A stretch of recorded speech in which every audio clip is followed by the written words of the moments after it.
우리 하나님의 오늘 말씀은 신약성경 사도행전 3장 11절부터 17절까지입니다. 제가 가진 성경으로 신약성경 191쪽에 있습니다. 신약성경 사도행전 3장 11절에서 17절까지 말씀입니다. 다 찾으신 줄 알고 제가 여러분한테 봉독해 드립니다.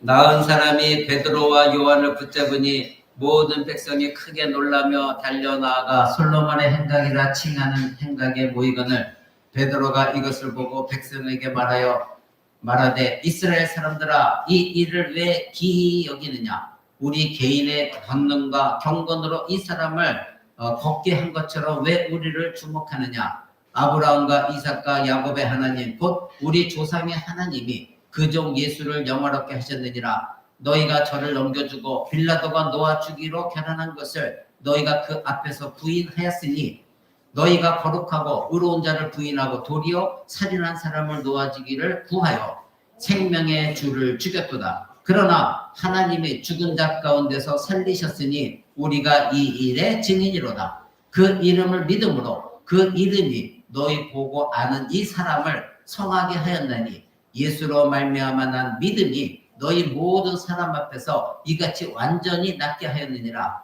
형제들아 너희가 알지 못하여서 그리하였으며 너희 간원들도 그리한 줄 아노라.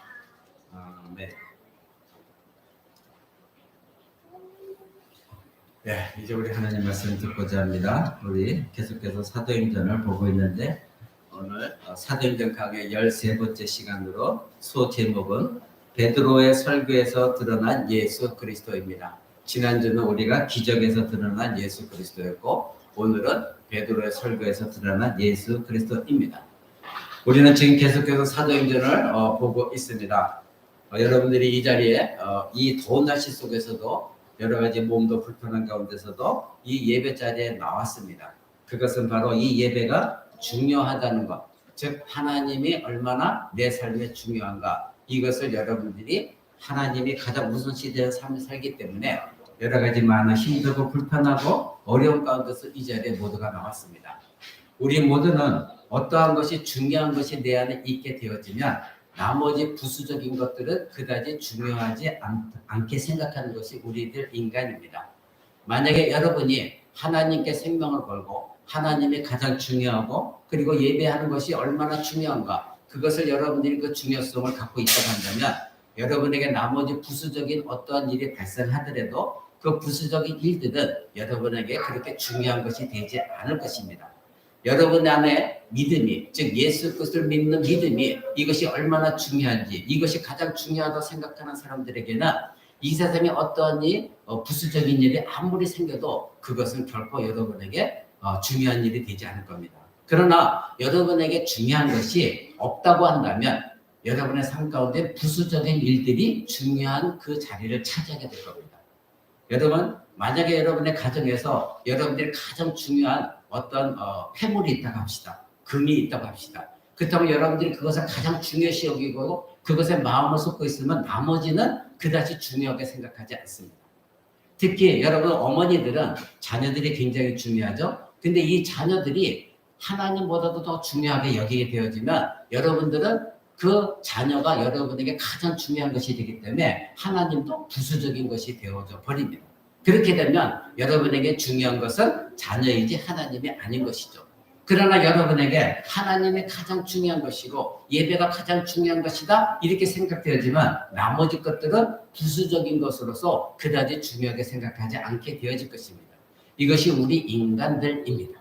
그래서 여러분들에게 하나님 중심적인 생각을 가져야 되는 이유가 여러분들이 그런 하나님 중심적인 생각을 갖게 되어지면 부수적으로 따라오는 모든 하나님의 축복 또한 여러분에게 임할 것이고 가정에게 임할 것이고 자녀들에게 흘러가는 것입니다. 그랬을 때 그것이 진정한 하나님의 축복으로 가정이 올바로 세워져 나간다. 이것이 바로 성경이 우리에게 가르쳐주고 있는 내용입니다. 우리는 지난주에 베드로와 요한이 태어나서부터 안진뱅이를 일으킨 사건을 우리는 보았습니다. 하나님이 베드로와 요한을 통해 기적을 베풀어 주셨죠. 근데 그 기적도 나사렛 예수라는 이름으로 일으킨 기적이었고 그 기적 속에 나타나는 나사렛 예수 그리스도를 우리는 발견해야 된다. 그렇게 여러분에게 말씀드렸습니다. 만약에 여러분에게 하나님이신 그 예수 그리스도, 그분이 가장 중요하지 않다고 한다면 여러분들은 아무리 이 설교 말씀을 들어도 여러분에게 그 나사렛 예수의 능력이 나타나지 않을 것입니다.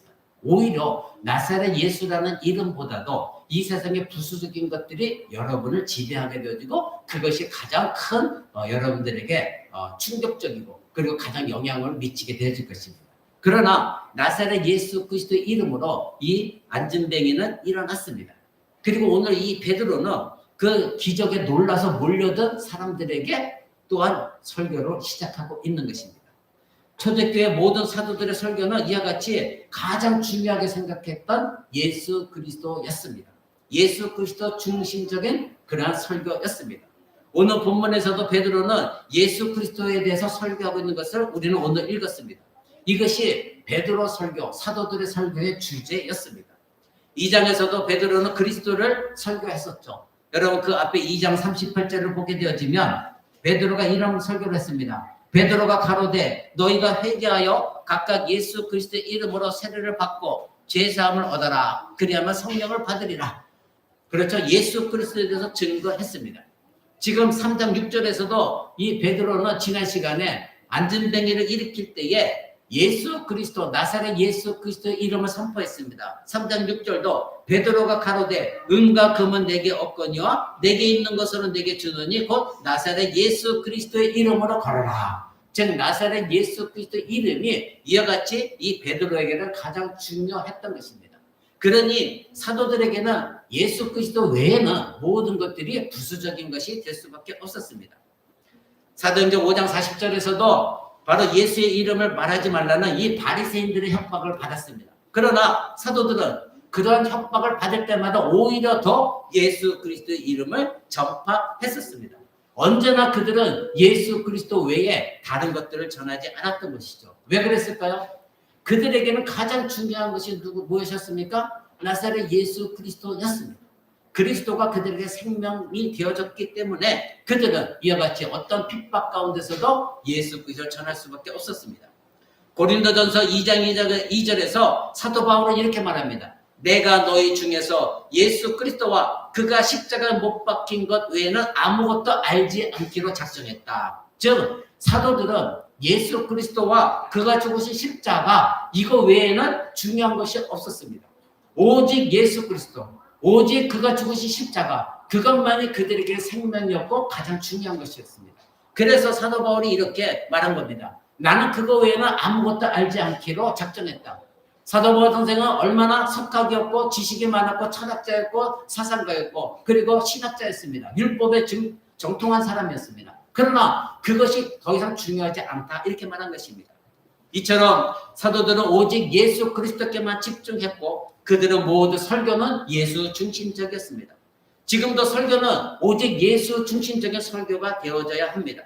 초대교회의 설교자들과 오늘의 신실한 하나님의 설교자들은 오직 그리스도 예수만 설교했고 그리고 지금도 설교하고 있는 것입니다.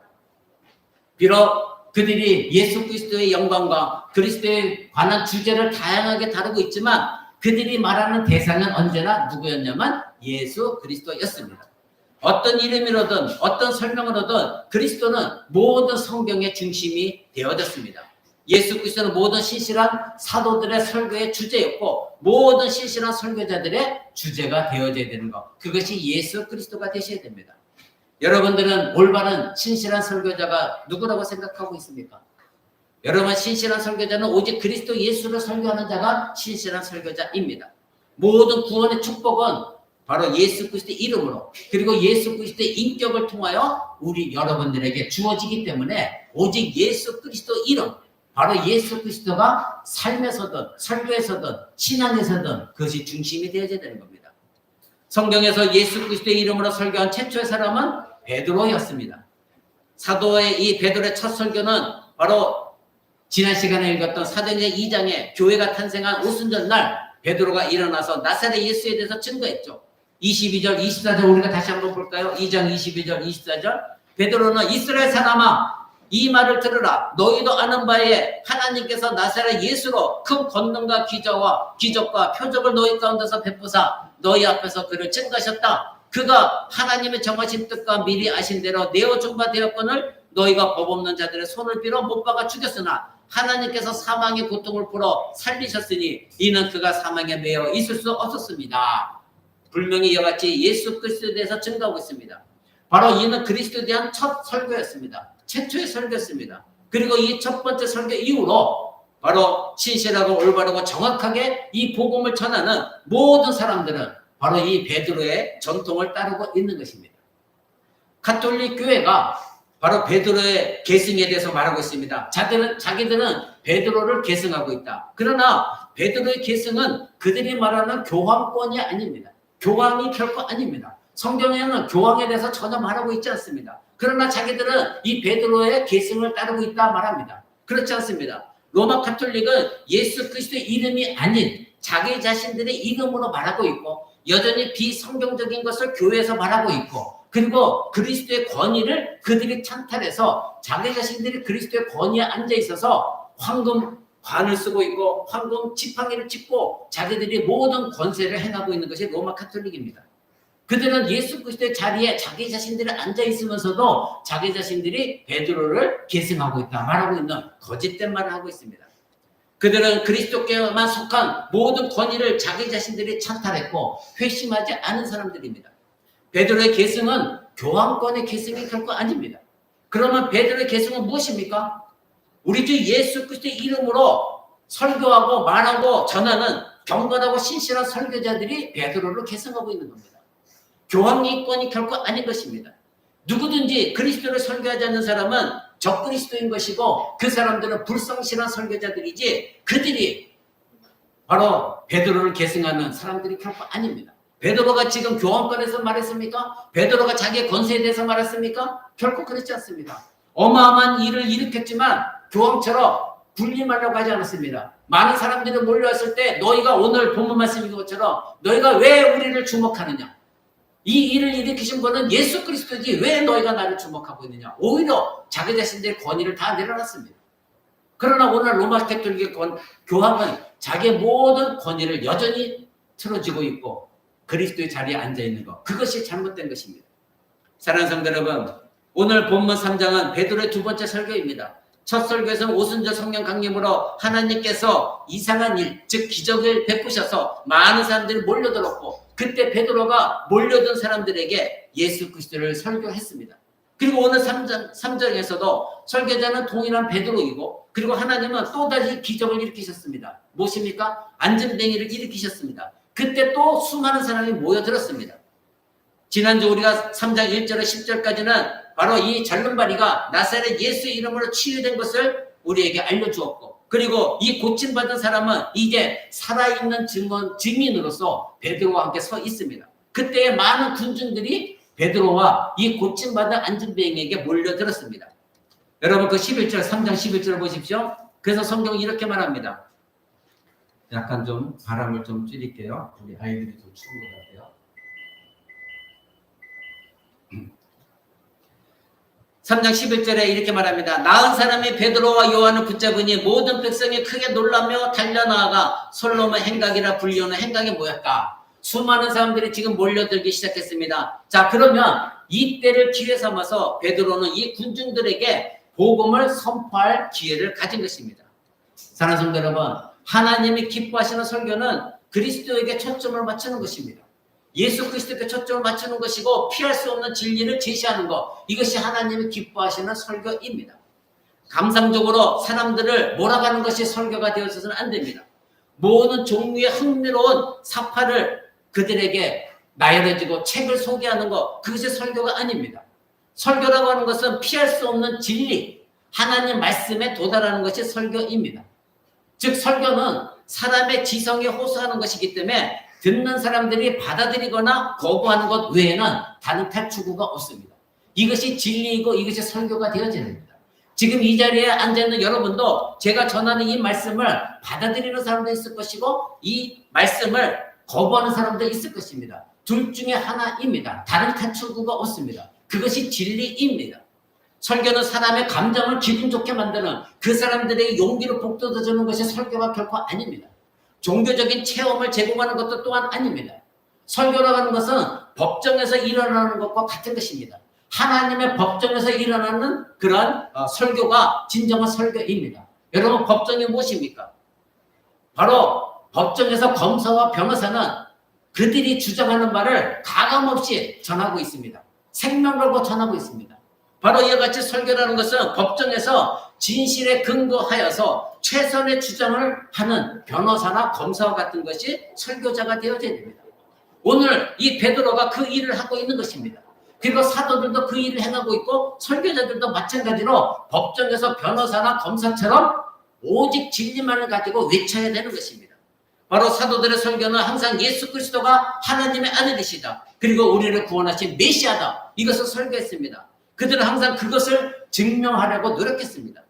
유대인들은 언제나 그리스도를 의심했습니다. 그리스도가 메시아라면 왜 죽어야 했느냐? 왜 나사렛에서 태어나야 됐느냐?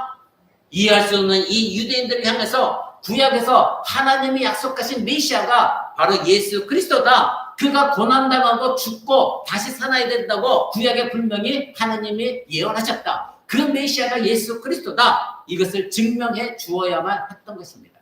그것이 사도들의 역할이었습니다. 오늘날 설교자들의 역할인 것입니다. 3장 12절에 베드로는 그들을 향해서 질문합니다. 12절 보십시오. 이스라엘 백성들아, 너희는 어찌하여 이것을 보고 놀라느냐? 첫 번째 그들을 질문합니다. 두 번째 질문이 무엇입니까? 왜 우리의 자신의 힘이나 경건으로 그 사람을 걷게 한 것처럼 우리를 주목하느냐? 왜 우리를 쳐다보느냐? 이렇게 말하고 있는 것을 보게 됩니다. 사랑하는 성도 여러분, 이 질문은 그들의 마음을 사로잡는 질문이었습니다. 이스라엘 사람들아, 왜 놀라니? 왜 이상한 일처럼 바라보느냐? 너희는 구약에 나타있는 하나님의 권능에 대해서 다 알고 있다. 너희는 하나님의 능력이 예수라는 이름을 통해서 지금 나타나지고 있는 것을 너희는 보고 있다. 너희가 직접 목격한 이 안진뱅이가 일어난 것은 바로 예수 그리스도의 이름에서 나타난 하나님의 능력으로 일으킨 것이다. 너희는 이런 하나님의 능력을 여러 곳에서 이미 다 보았다, 경험했다. 근데 왜 놀라느냐?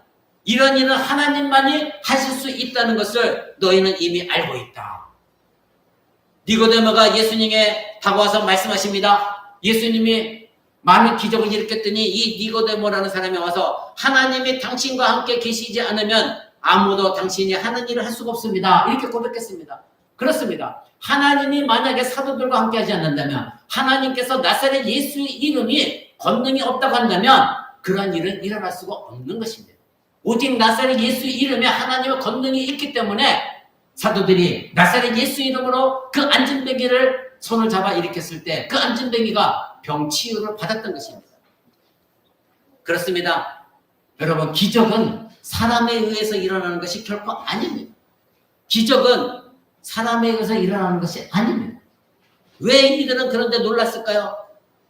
베드로는 말합니다. 너희는 이미 구약에서 다 알고 있다. 하나님이 많은 기적을 베푸실 것을 너희는 알고 있다. 그리고 지금 너희는 예수 이름으로 이 기적이 행하고 있다는 것도 알고 있다. 우리는 이 기적이 예수의 능력에 의한 것이라는 거 이미 너희에게 말했다. 그런데 왜 놀라느냐? 이렇게 말하고 있는 것입니다. 베드로의 두 번째 질문을 보십시오. 왜 너희는 마치 우리 자신의 힘이나 경건으로 그를 걷게 한 것처럼 우리를 바라보느냐? 즉, 그 안전병기를 일으킨 것이 마치 사람의 우리들의 능력이 있는 것처럼, 우리들이 힘으로 한 것처럼 왜 우리들에게 주목하느냐? 이렇게 말합니다. 베드로의 이 말은 우리는 갈릴리 어부에 불과한 사람들이다. 우리에게는 아무런 능력이 없다. 우리는 배운 것도 없는 무식한 사람들이다. 우리에게는 기적을 베풀 만한 힘과 능력이 전혀 없는 사람들이다. 오직 하나님만이 표적과 기적을 일으킬 수 있는 것이다. 그러니 이러한 일이 일어난 것에 대해서 왜 우리를 바라보느냐? 이렇게 말하는 것입니다. 여러분, 오늘날 저를 포함한 목회자들, 설교자들이 이 말씀에 깨달아야 됩니다. 사도행전 10장에서 베드로는 하나님의 뜻에 따라 이방인 고넬료 집에 가서 복음을 전하했을 때 이 고넬료, 이방인 이 고넬료가 베드로가 자기 집에 온 것을 보고 그 발 앞에 엎드려서 절을 했습니다. 그럴 때에 베드로가 한 말이 있습니다. 뭐라고 그랬냐면, 베드로가 이렇게 가로되 일어나라, 나도 사람이다. 나도 사람인데 왜 네가 나한테 이렇게 큰 절을 하느냐. 하나님께 경배하듯이. 그러지 말라는 거야. 나도 사람이라는 거야. 오늘날 목회자들 이런 말씀에 귀 기울여야 됩니다. 저 역시 마찬가지입니다. 누차 말씀드리지만 목회자는, 설교자의 권위는 이 강단에 있을 때만 권위가 있는 것입니다. 지금 사도들도 그 모든 것들을 내려놨습니다. 내가 이 사람을 일으킨 것이 아니라 하나님께서 하신 것이다. 나사렛 예수의 이름에 권능으로 한 것이니 우리를 주목하지 말아라. 우리에게서 그런 권능이 나온 것이 아니다. 이렇게 분명히 말하고 있습니다. 사도행전 14장 15절을 보면 사도 바울도 안진뱅이를 일으켜 세웠습니다. 그때 많은 사람들이 이 사도 바울과 같이 다니던 바나바를 신으로 모시려고 했었습니다. 그랬더니 그때 똑같은 말을 사도 바울도 말합니다. 여러분이요 어찌하여 이런 일을 하느냐. 우리도 너희와 같은 인간이다. 너희와 같은 성정을 가진 사람이지 우리가 특별한 사람이 아니다. 대사도들도 예수 그리스도를 직접 세우신 12사도들도 이와 같이 겸손했고 모든 것이 하나님께 영광을 돌렸고 모든 권위를 하나님께 올려드렸는데 그들보다 못한 우리가, 목회자들이, 교황이 무엇이 대단하다고 그들이 그렇게 권세를 누리려고 하느냐 이것입니다. 베드로는 모든 사람들을 즉시 그리스도로 이끄는 것을 보게 되어집니다. 3장 13절 보십시오. 이렇게 말합니다. 아브라함과 이삭과 야곱의 하나님 곧 우리 조상의 하나님이 그의 종 예수를 영화롭게 하였느니라. 너희가 그를 넘겨주고 빌라도가 놓아주기로 결단한 것을 너희가 그 앞에서 거부하였다. 바로 이 모여든 사람들에게 나사렛 예수 그리스도의 이름에 대해서 설교하고 있습니다. 성경은 하나님을 아브라함의 하나님, 이삭의 하나님, 야곱의 하나님으로 말합니다. 여러 곳에서 이렇게 말하고 있습니다. 하나님은 그들 조상의 하나님이셨습니다. 참되시고 신실하시고 지금도 살아 역사하시는 하나님이심을 베드로는 그들에게 증거하고 있는 것입니다. 바로 너희가 알고 있는 너희 조상의 하나님, 그 하나님이 이 일을 행하신 것이다. 이 안전뱅이를 일으키신 것이다. 하나님은 하나님의 영광을 위하여 하나님의 아들 예수 그리스도를 통해서 이 일을 행하신 것이다. 이렇게 말하고 있습니다. 여러분, 영광은 오직 하나님께만 있습니다. 여러분에게 많이 말씀드린 것처럼 구약 성경에서 하나님 분명히 여러 곳에서 말씀하십니다. 내가 내 영광을 다른 자에게 결코 주지 않겠다. 하나님은 하나님만 영광 받으시기 원합니다. 그런데 지금 인간이 영광 받으려고 하는 사람이 얼마나 많습니까? 교황이 그렇고 로마 가톨릭의 교황이 그렇고 오늘날 개신교에서도 목회자들이 얼마나 자기 영광을 위해 사는 사람이 많이 있습니까? 하나님은 오직 하나님만이 영광 받으시기를 원하십니다. 요한복음 14장 1장 14절에서도 이렇게 말합니다. 우리가 그의 영광을 보았으니 그 영광은 아버지의 독생자에게서 났으니 은혜와 진리가 충만하더라. 바로 예수 그리스도 안에 하나님의 영광이 있다는 것입니다. 그 예수 그리스도 안에 모든 권세가 있다는 것입니다. 그런데 우리는 예수 그리스도의 영광보다도 우리 자신이 영광받기를 원할 때가 얼마나 많이 있습니까? 지금 베드로 앞에 모여있는 군중들에게 하나님의 능력은 오직 예수 그리스도께만 나온다는 것을 이 베드로는 역설하고 있습니다. 바로 그리스도의 모든 사역기간 동안 하나님은 모든 기적과 표적을 베푸셨습니다.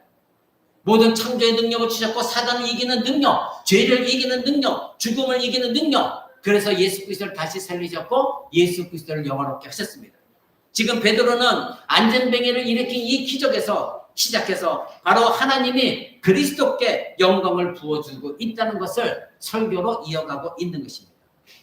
이처럼 오늘 본문의 베드로의 설교의 주제는 예수 그리스도였습니다. 이 설교의 특징은 첫째는 바로 이들의 죄악을 지적하고 있습니다. 그리고 두 번째는 구원하신 하나님의 은혜에 대해서 말하고 있습니다.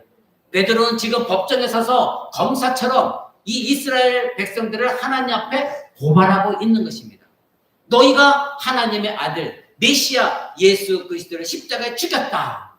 이렇게 말하고 있습니다. 13절 다시 한번 보십시오.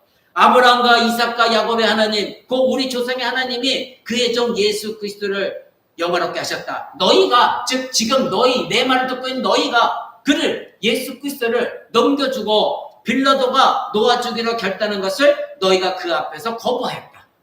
너희가 거룩하고 의로운 일을 거부하고 도리어 살인한 사람 바라바죠, 강도죠, 살인자죠, 그 사람을 놓아주기를 구하여 생명의 주를 죽였다. 이것이 너희의 죄다. 이렇게 지금 하나님 법정에서 검사로서 이 이스라엘 백성들을 하나님 앞에 고발하고 있는 것입니다. 너희가 이와 같이 큰 죄인이다. 이렇게 말하고 있습니다. 거기 13절에 넘겨주고 이것은 사형 집행관에게 넘겨준다는 의미를 가지고 있는 헬라어 용어입니다. 그리고 13절에 부인하다 이것은 바로 아르네오마이라는 뜻인데 이것은 거부한다. 즉 예수 그리스도를 거부했다는 것입니다. 그들은 예수 그리스도가 그들의 메시아라는 것, 구세주라는 것을 거부했고 그리고 하나님은 거부를 당하셨습니다. 그 결과 그들은 15절에 베드로가 말한 것처럼 생명의 주를 죽였다가 입니다. 여러분 알다시피 로마 군사들이 예수 그리스도를 십자가 못 박아 죽게 했지만 베드로는 이 로마 군사들을 고발한 것이 아니라 지금 하나님 법정 앞에서 이 이스라엘 백성들을 고발하고 있는 것입니다. 이스라엘이 메시아를 부인했고 사형시키도록 요구했고 넘겨주었고 결국 그들이 생명의 주를 죽였다 이렇게 고발하고 있는 것입니다. 이것은 이미 우리가 읽어봤던 앞에 사도행전 2장 23절의 설교 내용과 같습니다. 다시 한번 2장 23절 한번 볼까요? 2장 23절 그가 하나님의 정하신 뜻과 미리 아신 대로 내어준 바 되었거늘 너희가 법 없는 자들의 손을 빌려서 못 박아 죽였다. 즉 죽인 자는 누구라는 거예요? 이스라엘 너희들이라는 것이죠. 하나님께서 그러나 사망의 고통을 풀어 살리셨으니 이는 그가 사망에서 매여 있을 수 없었기 때문이다. 이렇게 말하고 있습니다. 여러분 지금 베드로는 실제로 죽인 사람들은 로마 군인이지만 그러나 너희가 그 사람들의 손을 빌려서 예수 그리스도를 못 박아 죽게 한 것이 장본인이 너희들이다. 이렇게 하나님 법정에서 고발하고 있는 것입니다. 사랑하는 성도 여러분, 그 밑에 그 다음에 4장 27절 한번 보시죠. 4장 27절에도 이렇게 말합니다. 과연 헤롯과 본도 빌라도는 이방인과 이스라엘 백성과 합동하여 하나님의 기름 부으신 거룩한 종 예수 그리스도를 거스렸다. 즉 죽였다 이겁니다. 즉 이스라엘 백성은 이방인과 함께 헤롯 왕과 함께 빌라도와 함께 로마 군사와 함께 예수 그리스도를 거스려 죽게 했다는 것입니다. 여기에 헤롯, 빌라도 모두가 관련되어 있습니다. 로마인들도 관련되어 있습니다. 그러나 이스라엘 백성도 관련되어 있습니다. 그들은 모두가 다 하나님의 아들을 죽이는 역할을 했다는 것입니다. 그러나 오늘 본문 3장의 설교는 분명히 베드로는 누구를 향하고 있습니까? 이스라엘입니다. 이 유대인들은 빌라도가 예수님을 놓아 주기로 했을 때에 빌라도가 봤을 때도 하나님 믿지 않는 이방인 빌라도가 봤을 때도 예수 그리스도는 죄가 없었거든요. 놓아주기를 결정했을 때에도 이 빌라도에게 외쳤던 사람들이 이스라엘 백성입니다. 십자가에 못 박으소서, 십자가에 못 박으소서. 만일 당신이 십자가에 못 박지 않으면 당신은 황제 가이사의 충신이 아니다. 이렇게 협박까지 했던 것입니다. 그들을 끝까지 죽이라고 외쳤던 자들이 바로 이 이스라엘 백성들, 하나님 백성들이었습니다. 빌라도는 실제로 예수 그리스도가 죄가 없다는 걸 알았고 예수에게는 죄가 없었습니다. 나는 죄를 발견할 수 없다. 무려 6번이나 이와 같이 무려 6번씩이나 선언했지만 그러나 당신이 만약에 예수를 살려주면 가이사의 충신이 아니다. 이 말에 그도 불복할 수밖에 없었습니다. 만약에 자기가 예수 그리스도를 놓아주게 되면 밀란이 일어날 것이고 그렇게 되면 이 소식이 로마 황제까지 전해질 것이고 그렇다면 자기도 정치적인 치명적인 그런 생명을 잃어버리기 때문에 이 빌라도는 할 수 없이 예수 그리스도를 처형하라고 내어줄 수밖에 없었던 것입니다. 베드로는 강력하게 이스라엘 죄를 고발하고 있습니다. 바로 13절 다시 봅니다. 아브라함과 이삭과 야곱의 하나님 곧 우리 조상의 하나님이 그의 종 예수를 영원하게 하셨다. 그런데 너희가 그를 넘겨주었다. 그리고 빌라도가 넘겨주기로 결정한 예수 그리스도를 너희가 그 앞에서 거부했다. 다시 한번 이렇게 강조하고 있습니다. 너희가 바로 예수를 죽인 자들이다. 사랑하는 성도 여러분, 이들은 예수 그리스도를 죽게 했고 오히려 죄가 많은 살인자인 바라바를 대신 풀어달라고 하는 어처구니 없는 요구를 한 사람들이 이 이스라엘 백성들이었습니다. 베드로의 고발은 충격적인 것이었고 베드로는 이스라엘의 죄를 더욱더 드러나게 하고자 지금 예수 그리스도의 영광에 대해서 말합니다. 13절 보십시오. 13절에 그의 종, 즉 아브라함과 이삭과 우리 조상의 하나님 야곱의 하나님의 종인 예수를 하나님이 영원하게 하셨다. 비록 너희는 죽였으나 너희는 그렇게 미워해서 죽이라고 외쳤으나 그러나 하나님은 그 예수 그리스도를 다시 살리셨다. 그래서 14절에 뭐라고 말합니까? 거룩하고 의로운 자라고 말합니다. 그리고 15절에는 생명의 주다 이렇게 말합니다. 이 세 가지 내용이 다 이스라엘 백성들의 가슴을 치게 만드는 그런 말씀입니다. 바로 다시 보십시오. 너희는 죽였으나 하나님이 그 예수 그를 영원롭게 다시 살리셨다. 그 예수는 거룩하고 의로운 자였다. 죄가 없었던 자였다. 그리고 그 예수는 15절에 생명의 주였다. 그런데 역설적으로 너희가 그 생명의 주의 생명을 빼앗아버렸다. 그러나 하나님이 다시 그 예수 그리스도의 생명을 주셨다. 이렇게 베드로가 증거하고 있는 것입니다. 사랑하는 성도 여러분, 베드로는 지금 계속해서 그 고발의 강도를 높여가고 있습니다. 하나님 법정에서 심판자의 하나님 앞에서 이 이스라엘 백성들을 향하여 바로 이들이 지은 죄가 이것입니다. 나사렛 예수 그리스도를 죽인 자들입니다. 이렇게 고발하고 있는 것입니다. 그들은 하나님의 아들을 죽였고 그들에게 생명을 주시기에 이 땅에 오신 메시아를 죽인 것입니다. 이 베드로의 말은 너희가 하나님의 아들을 죽였다. 너희는 심지어 그리스도의 피가 우리 자녀들에게 임하기를 원합니다. 그렇게 외쳤던 자들이다. 저 예수 그리스도의 피가 우리 피에게 다 우리들에게 저주가 퍼부어도 우리는 괜찮습니다. 이렇게 말한 사람들이 바로 이스라엘 백성들이었습니다. 베드로는 3장 12절에 그렇게 말합니다. 이스라엘 사람들아 그리고 너희가 이렇게 말하고 있습니다. 이 베드로의 설교는 거침이 없었습니다. 직설적이었습니다. 여기에는 그들의 눈치를 보거나 그들의 마음을 헤아려서 그들이 듣기 좋은 말을 하려고 한 적이 한 번도 없습니다. 오늘 설교처럼 사람의 마음을 헤아려서 감정을 헤아려서 이렇게 하면 저들이 기분 좋고 이렇게 하면 저들이 교회 나올 것이고 헌금 많이 할 것이고 이렇게 하면 내 설교를 좋아할 것이고 이와 같이 사람들의 감정을 헤아려서 말한 적이 한 번도 없습니다. 사도들의 모든 설교는 그들의 죄를 직접적으로 다 드러내었습니다. 즉 다른 사람들이 아니라 로마인들이 아니라 누구라고 말합니까? 너희다. 이스라엘 사람들 너희다. 너희가 바로 하나님의 아들을 죽였다 이렇게 말하고 있습니다. 너희가 바로 그 그리스도를 부인하고 그리스도를 넘겨주었고 그리스도를 십자가에 죽였다 이렇게 말하고 있습니다. 그렇다면 그분이 누구였습니까? 너희가 부인했고 사형 집행하러 넘겨주었고 죽이라고 외친 그분이 누구입니까? 그분에 대해서 말합니다. 14절입니다. 거룩하고 의로운 자였습니다. 죄가 없었던 거룩하고 의로운 자 그를 너희가 부인했고 살인자를 대신 너희가 택했고 십자가에 넘겨주었다. 그리고 죽이라고 외쳤던 너희들이다. 그리스도는 거룩하고 의로우신 분이다. 그분에게는 아무 죄가 없다. 본질상 우리 죄인과는 전혀 다른 구별된 하나님이시다. 근데 너희가 그 죄인을 죽인 것이다. 살인자를 놓아주게 했고 하나님의 아들을 죽인 너희 그 범죄는 얼마나 큰 범죄이냐.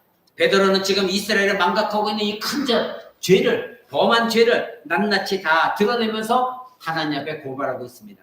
그분은 너희가 죽인 그분은 거룩하신 분이다. 의로우신 분이다. 죄가 없는 하나님의 아들이시다. 이렇게 말하고 있는 것입니다.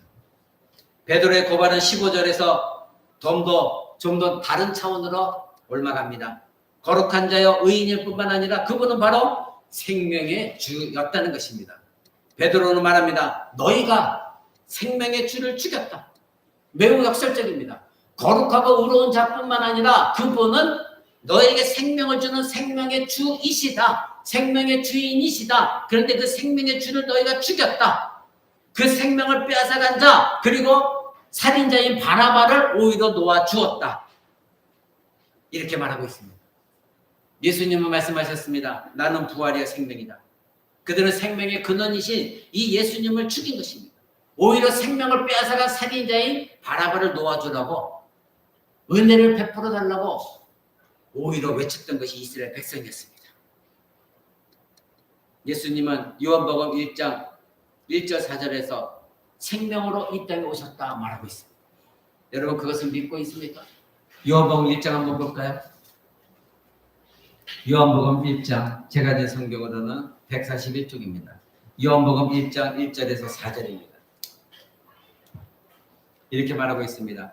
태초에 말씀이 계시니라 이 말씀이 하나님과 함께 계셨으니 이 말씀은 곧 하나님이시라. 그가 태초에 하나님과 함께 계셨고 만물이 그로 말미암아 지은 바 되었으니 지은 것이 하나도 그가 없이는 된 것이 없느니라. 그 안에 생명이 있었으니 이 생명은 사람들의 빛이라. 아멘. 그렇습니다. 분명히 요한복음 말하고 있습니다. 예수 그리스도가 생명이다. 그리고 생명의 빛이다 말하고 있습니다. 즉 이스라엘은 생명의 주를 알지 못했습니다. 그들은 예수님이 오실 때에 생명의 주를 알지 못했습니다. 그래서 5절에 뭐라고 말하고 있습니까? 5절에 보니까 빛이 어둠에 빛이 돼 어둠이 깨닫지 못하더라.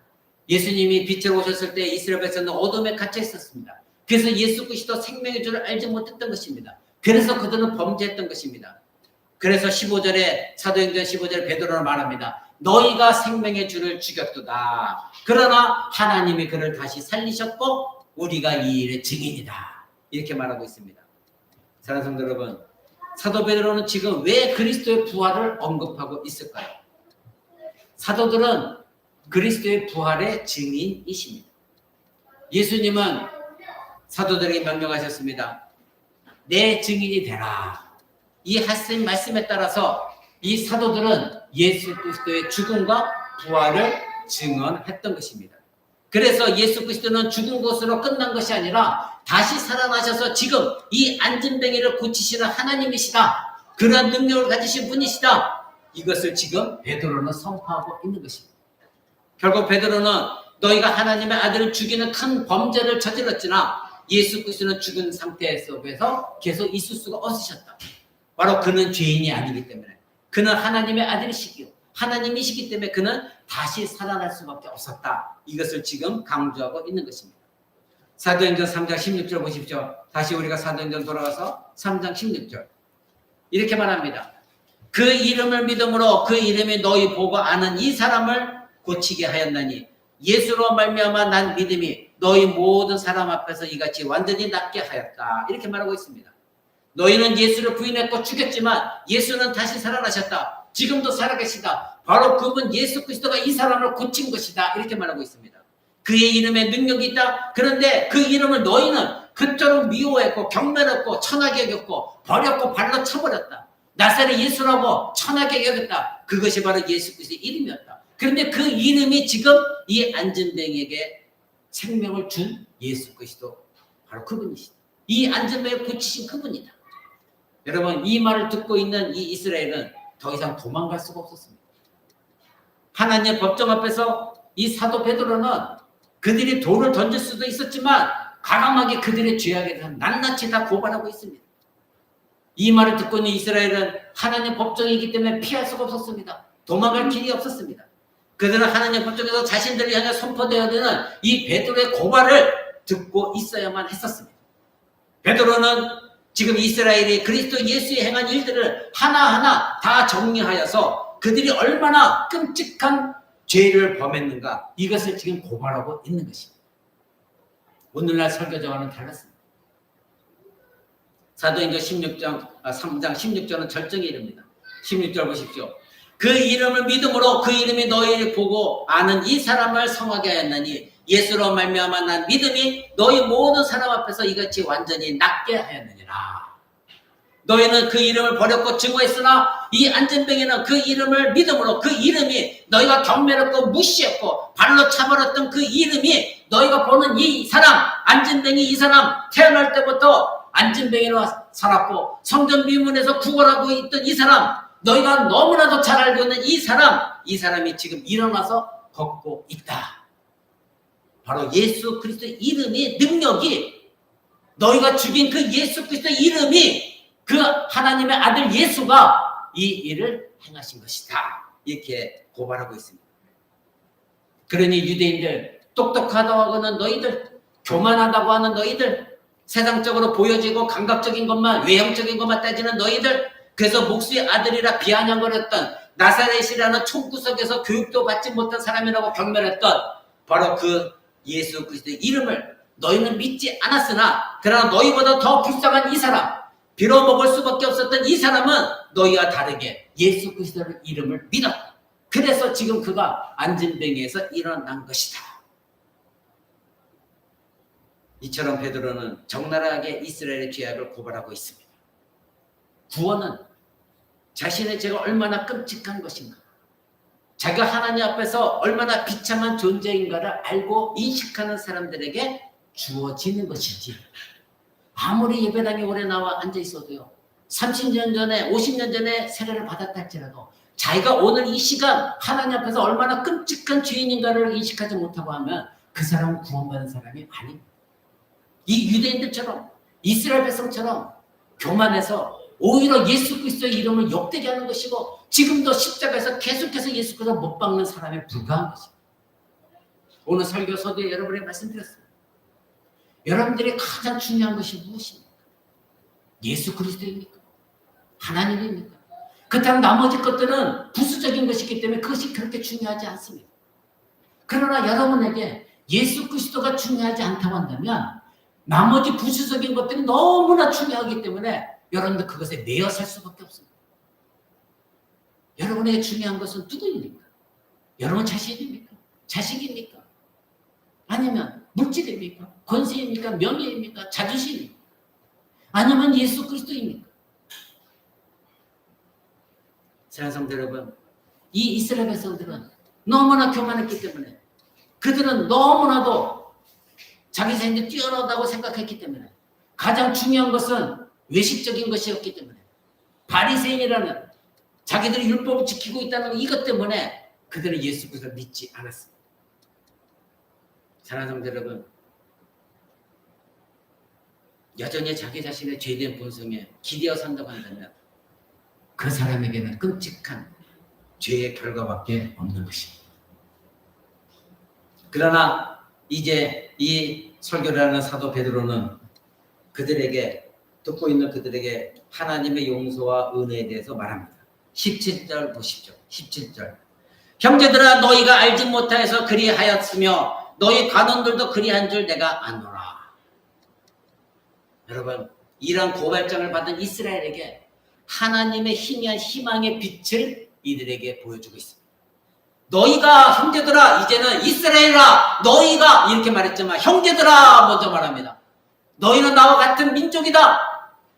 같은 하나님의 자녀들이나 이 형제들아 너희가 알지 못해서 그리하였고 너희 관원들도 즉 권세를 갖고 있는 바리새인 서기관들도 알지 못했기 때문에 무지했기 때문에 그런들 내가 아노라 이렇게 말합니다. 예수 그리스도 거부한 것은 통치자들 유대교 지도자들만이 아니었습니다. 일반 백성들도 모두가 그리스도를 거부했습니다. 너희도 당시 그때의 지도자 바리새인 서기관 헤롯 왕처럼 동일한 죄를 범한 것이다. 그런데 그들은 모두가 무지했기 때문에 하나님을 알지 못했기 때문에 이런 범죄를 범했다. 너희도 마찬가지로 그들과 같이 무지한 상태 속에서 죄를 범했다. 이렇게 말하고 있습니다. 여러분에게 오래전에 말씀드렸습니다. 성경은 하나님에 대해서 무지한 것을 죄다 이렇게 말하고 있습니다. 그래서 여러분에게 말씀을 들어야 됩니다.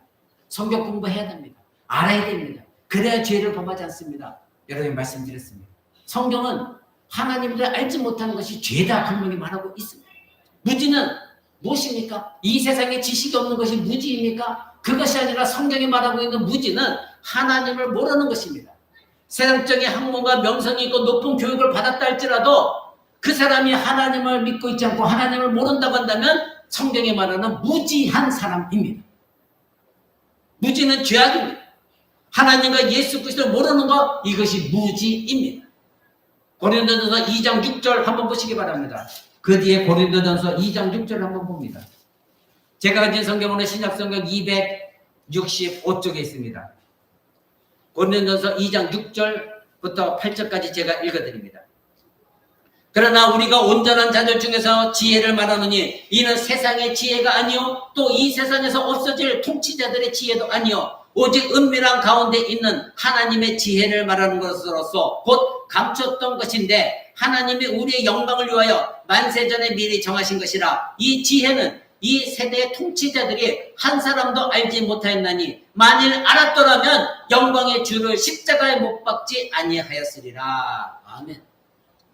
예수 그리스도 이 비밀, 지혜 이것을 몰랐기 때문에 그때 당시 이 통치자들이 이스라엘이 만일 알았다고 한다면 영광의 주 하나님 그를 십자가에 못 박지 아니하였을 것이다. 그러니 그들은 몰랐기 때문에 예수 그리스도 십자가에 못 박은 것이다. 그러니 몰랐다는 거 무지는 뭐다? 죄다. 이렇게 말하는 것입니다. 여러분 그 뒤에 14절 보십시오. 육에 속한 사람은 하나님의 성령의 일들을 받지 아니하나니 이는 그것들이 그에게는 어리석게 보이며 또 그는 그것들을 알 수도 없나니 그러한 일을 영적으로 분별되기 때문이다. 육에 속한 사람이 누구입니까? 이 세상의 불신자들입니다. 여전히 하나님을 거부하고 말씀을 듣지 않고 하나님 믿지 않고 있는 사람들, 육에 속한 사람들입니다. 그러나 저와 여러분들은 영적인 사람들입니다. 왜 그렇습니까? 지금 말합니다. 14절 육계에 속한 사람은 하나님의 성령의 일들을 받지 않았기 때문에 그들에게는 성령이 없습니다. 그러니 그들에게는 성령이 없으니 하나님을 알 수도 없고 하나님을 믿지도 않는 것입니다. 그러나 저와 여러분은 왜 믿습니까? 왜 하나님을 믿습니까? 왜 우리는 하나님의 지혜에 대해서 무지하지 않고 있습니까? 왜 지식을 갖고 있습니까? 그 대답은 2장 10절에 나와 있습니다. 그 위에 10절 보십시오. 오직 하나님의 성령으로 이것을 우리에게 보였으니 성령은 모든 것 곧 하나님의 깊은 것까지도 통달하시느니라. 아멘. 왜 우리가 무지한 사람이 아닙니까? 왜 우리는 하나님을 알게 되었습니까? 바로 성경이 말하는 것은 여러분이 하나님을 믿게 된 것은 성령의 역사고 성령님이 여러분 안에 계시기 때문에 이 말씀을 듣고 있는 여러분들은 바로 성령의 역사고 역사로서 이 말씀을 들을 때마다 믿고 깨닫는다는 거죠. 여러분들은 무지한 사람이 아닙니다. 여러분은 하나님을 알고 있습니다. 그러나 육에 속한 사람들, 즉 불신자들은 여전히 믿지 않고 있다고 합니다. 왜? 그들에게는 성령님이 계시지 않기 때문에. 그래서 이런 모든 일들은 성경에 있는 말씀은 영적으로 구별하고 영적으로 들어야 되는데 그들은 육적인 사람들이기 때문에 그 말씀을 믿을 수가 없다. 이렇게 신약성경 우리에게 분명히 말하고 있습니다. 여러분은 그리스도가 어떤 분이신지 알고 계십니까? 예수 그리스도가 어떤 분이십니까? 아주 간단하지만 정확하게 우리에게 알려준 말씀이 빌립보서 2장 나와 있습니다. 빌립보서 2장 6절 보시기 바랍니다. 그 뒤에 빌립보서 2장 6절. 아주 정확하게 짧지만 우리에게 알려주는 말씀이 있습니다. 빌립보서 2장 6절에서 11절 말씀입니다. 제가 가진 성경으로는 신약성경 319쪽에 있습니다. 제가 봉독해 드립니다. 그는 근본 하나님의 본체시나 하나님과 동등됨을 취할 것으로 여기지 아니하시고 오히려 자기를 비워 종의 형체를 가져 사람들과 같이 되었고 사람의 모양으로 나타나셨음에 자기를 낮추시고 죽기까지 복종하셨으니 곧 십자가에 죽으심이라. 이러므로 하나님이 그를 지극히 높여 모든 이름 위에 뛰어난 이름을 주사 하늘에 있는 자들과 땅에 있는 자들 아래에 있는 자들 모든 무릎을 예수의 이름에 꿇게 하시고 모든 입으로 예수 그리스도를 주라 시인하여 하나님 아버지께 영광을 돌리게 하셨느니라. 아멘. 바로 이분이 예수 그리스도이십니다. 베드로는 확고하게 강력한 도전적인 설교로 오늘 본문 말씀을 시작했습니다. 이 말을 듣고 있는 이스라엘은 더 이상 탈출구가 없었습니다. 그들을 향하여 너희는 통치자들과 마찬가지로 바로 무지했었고 그래서 죄를 범했다. 즉 하나님의 구속 계획과 하나님의 구속의 사역을 너희가 알지 못했기 때문에 그런 죄를 범한 것이다. 그는 지금 이스라엘에게 그러나 신랄 같은 희망을 주고 있습니다. 너희가 무지했기 때문이야. 그러나 무지해서 탈피하면 너희는 하나님의 은혜를 경험할 수 있다. 이렇게 말하는 것입니다. 그래서 18절, 19절에 용서와 은혜의 길을 열어줍니다. 우리 사도행전 3장으로 돌아갑니다. 사도행전 3장 18절, 19절 이렇게 말합니다. 그러나 하나님이 모든 선지자의 입을 의탁하사 자기의 그리스도의 해 받으실 일을 미리 알게 하신 것을 이와 같이 이루셨느니라. 그러므로 너희가 회개하고 돌이켜 너희 죄 없이 함을 받아라. 이같이 하면 너에게 유쾌하게 되는 이 날이 주 앞으로부터 이를 것이다. 즉 이들에게 회개와 용서와 은혜의 길을 사도 베드로는 열어주고 있습니다. 처음에는 강력하게 이들을 고발했습니다. 그러나 이제는 그들에게 너희가 만약에 무지한 것을 탈피하면 예수 그리스도를 알게 되어지면 너희는 용서받을 것이다. 그리고 너희는 은혜를 얻게 될 것이다. 그리고 이제는 영원토록 예수 그리스도 앞에 이르게 될 것이다. 하나님의 축복이 너에게 임할 것이다. 이렇게 말하고 있는 것입니다. 이 내용은 다음 시간에 여러분에게 다시 말씀드릴 것입니다. 말씀 몇 가지입니다. 사도들의 설교는 모두가 다 오직 예수 그리스도 중심이었습니다. 오직 예수 그리스도 증인의 삶을 살았습니다. 오늘날 조국교회는 사도신경을 고백하고 있습니다. 즉 사도들이 가르쳐준 그 내용대로 신앙 고백을 하고 있습니다. 그런데 정작 그 고백을 하고 있는 오늘날 조국교회 설교자나 그나 성도들이 과연 이 사도들의 가르침대로 오직 예수 그리스도의 중심적인 삶을 살고 있느냐, 오직 예수 그리스도의 중심적인 말씀을 설파하고 가르치고 있느냐, 그리고 성도들은 오직 예수 그리스도의 중심적인 말씀을 사모하고 있고 갈망하고 있고 바라보고 있느냐, 이것입니다. 사도신경을 외우면 무엇합니까? 주기도문을 외우면 무엇합니까? 십계명을 외우면 무엇합니까? 세상의 지식을 자랑하는 것과 별반 다를 게 무엇이 있습니까? 사도들은 모든가 예수 중심적인 설교였고 그들의 삶 자체가 가장 중요한 것은 예수 그리스도이셨습니다. 그러기에 나머지 부수적인 것들이 그들을 마음을 흔들어 놓을 수가 없었습니다. 여러분의 가장 중요한 것은 무엇입니까? 사도들은 오직 예수 그리스도 중심적이었고 성경 중심적이었고 구약의 내용을 인용해서 그들에게 적나라하게 하나님 앞에서 그들을 고발했습니다. 사도들과 그리고 사도들의 뒤를 잇는 신실한 하나님 말씀의 사역자들은 절대적으로 성경을 벗어나지 않습니다. 지금까지 그래 왔습니다. 사람을 두려워하지 않았습니다. 설교자는 사람을 두려워해서는 안 됩니다. 제가 만약 여러분 한 사람을 감정을 헤아려서 이 말을 하면 저 사람이 기분 나쁠 것이고 다음 주에 안 나올 것인데 이런다면 저는 이 자리에 서 있어서는 안 됩니다. 하나님 말씀이 여러분의 마음을 찌르고 마음이 상하고 기분 나쁘다 할지라도 그것이 하나님 말씀이면 여러분들이 선포해야 되는 것이고 여러분들 그 말씀 드릴 때마다 깨닫고 회개하셔야 되는 것입니다. 그것이 사도들이 한 일이고 신실한 하나님의 설교자들이 행한 일들이었습니다. 모두가 다 하나님 법정에서 예수 그리스도를 알지 못하는 자들을 고발하고 있는 것입니다. 그들의 죄에 대해서 낱낱이 드러내고 있습니다. 그리고 결국에는 십자가 사랑, 용서를 선포하고 있는 것입니다. 예수 그리스도를 믿으라는 것입니다. 여러분은 어떤 설교를 사모합니까? 그리스도를 진정 사랑하고 있습니까? 이 자리에 이 더운 날씨에 왜 나와 있습니까? 그리스도만 나의 구세주이시고 그리스도만 갈망하고 있고 소망하고 있습니까? 오늘날 많은 성도라는 이름을 가진 자들이 그리스도와 그가 죽으신 십자가를 너무나도 그리고 자신들의 죄에 대해서 듣는 것을 너무나도 싫어합니다. 불신자들은 이해합니다. 그런데 불신자들은 자기의 죄에 대해 듣는 것도 싫어하고 예수 그리스도와 그가 죽으신 십자가에 듣는 것도 싫어하고 결국 예수 그리스도와 그가 죽으신 십자가가 불신자들에게는 걸림돌이 되는 것이고 거리끼는 것인데 오히려 교회 안에서 오늘날 신자들에게 자기 자신의 죄에 대해서 말하는 것이 걸림돌이 되어지고 있고 예수 그리스도와 그가 죽으신 십자가가 걸림돌이 되어지고 있다는 거 여러분 깨달으셔야 됩니다. 오늘날 그래서 조국교회가 이와같이 변질되어진 것입니다.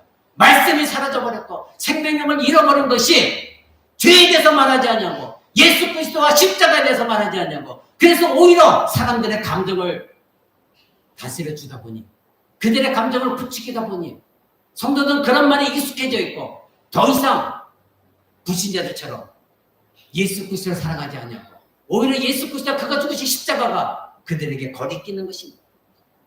사도 바울은 분명히 고린도전서 1장을 이렇게 말합니다. 마지막으로 한 점 더 봅니다. 고린도전서 1장 23절입니다. 제가 가진 성경은 신약성경 263쪽입니다.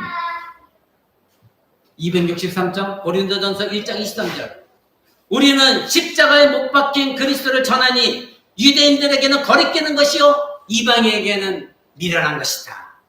여러분 지금 그렇게 생각합니까?